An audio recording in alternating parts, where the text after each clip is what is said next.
we should stop renting rooms for Nigerians. We should stop renting shops for Nigerians. Those who are selling lands for foreigners, they should stop. Foreigners who are buying land in Ghana, a time will come, we are going to take all those things back from you people. The country belongs to Ghanaians. We can't share our country with anybody. Ghana is for Ghanaians alone. So my advice to the ladies who are giving themselves to Nigerian guys, they are using you people to destroy Ghana. Nigeria.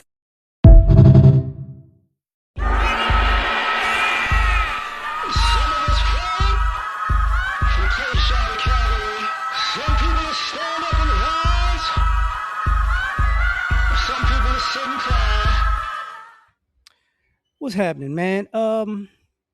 This is about the hypocrisy of the, xenophobia thing. Like when people are saying that we're being xenophobic, right? And it's like this is going on in Africa. Ghanaians don't want Nigerians there. South Africans don't want non-South Africans there. Because I know they had thing with Zimbabwe and now it's Nigerians. I think Ghanaians too there, if I'm not mistaken. You saw how Northern Africa, want to act like it's Arab land and black people don't belong, kind of with the I show speed situation, right? So here's the thing. One is the hypocrisy,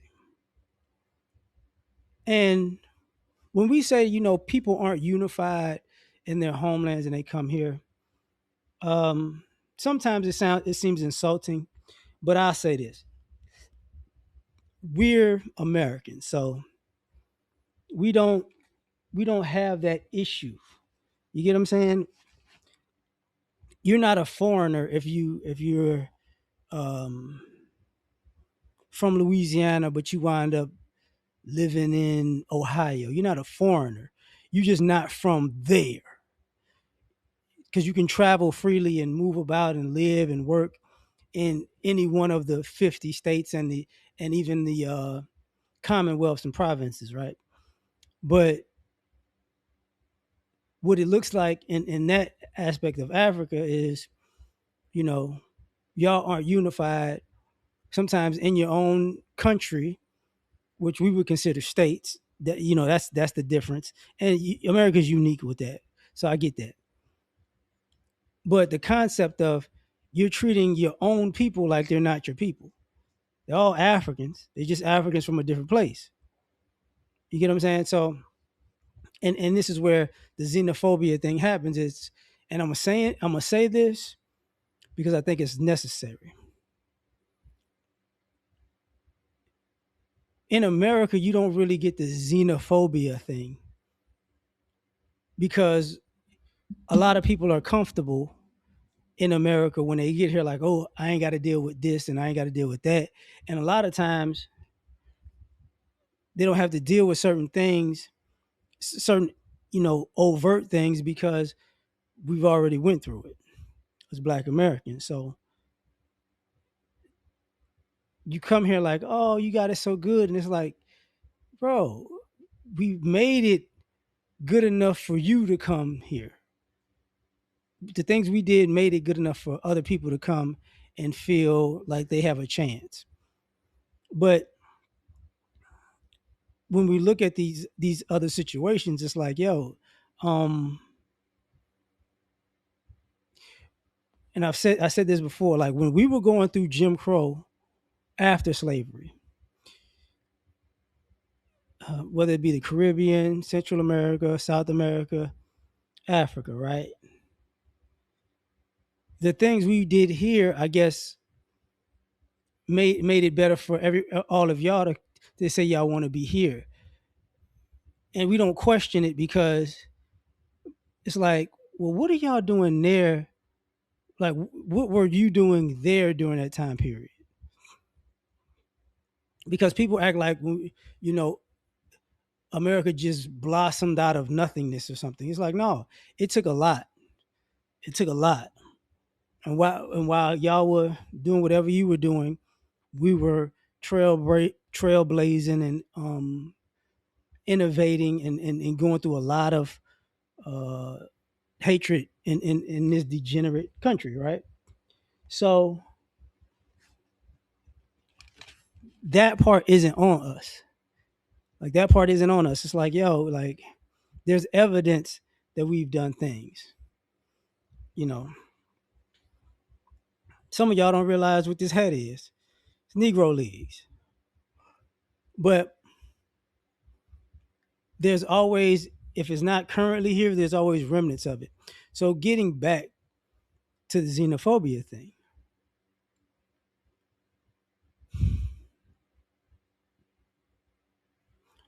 and it's even with the Caribbean, because everybody in there, people are Caribbean or West Indies. Everybody, y'all all have your different flags and you represent your culture, and that's cool. But some of y'all have animosity, just island animosity, and it seems silly to us. We get it, because the best we got is, Northerners think Southerners are slow, or the West Coast got their thing, the Midwest got their thing. But at the end of the day, we could really be in the same spot and it'd be cool. What we're trying to figure out with y'all is like, can y'all be in the same spot and be cool without having to make us an enemy? And that's who y'all come together and join forces. Like, yeah, them over there, and it's like, all right, whatever. Because what we're seeing is you're not even pro-black in your predominantly black continent and predominantly black countries, and y'all not, and sometimes social media blows stuff out of proportion. So I say that, but you're not really pro-black with your own people, and then you come here and you anti-black American, and it's like, yeah, it makes sense because you anti stuff and wherever you're from. But what we don't get about that is you came here though. And what I mean is, let's take black Americans out of the equation.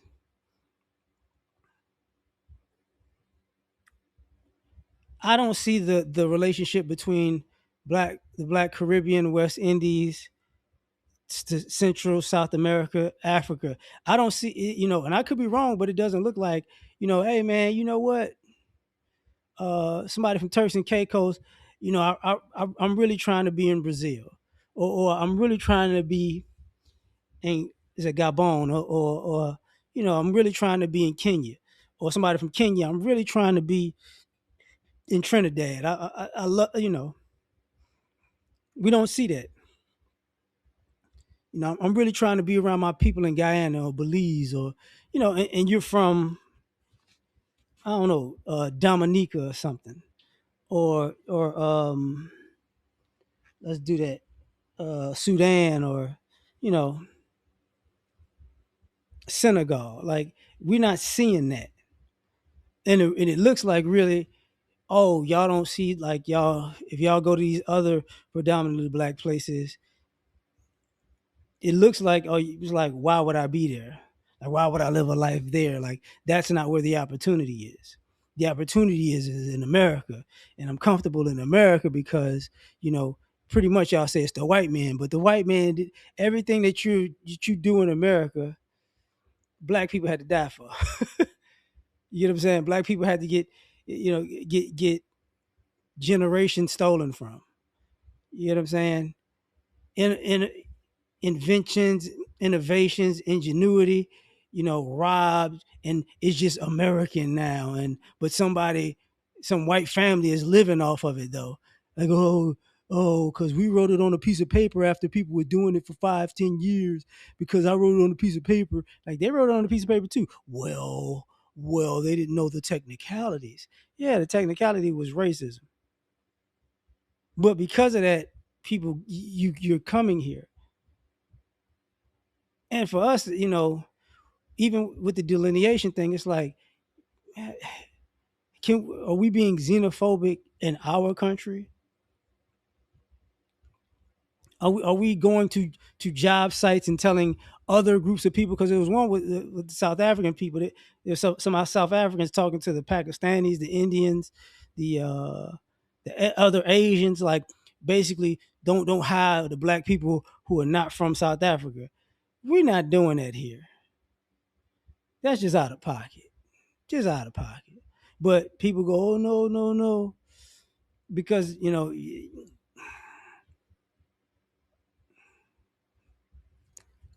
to y'all it's normalized. To us, it's only xenophobic if we start acting like that, but we don't ever take it that far. We just stop at, hey man, you're being disrespectful, and either chill out or we're gonna leave you hanging or we're gonna have an issue. But I'm gonna leave it at that. Tell me what you think. Like, share, subscribe. Catch you on the next one. Peace.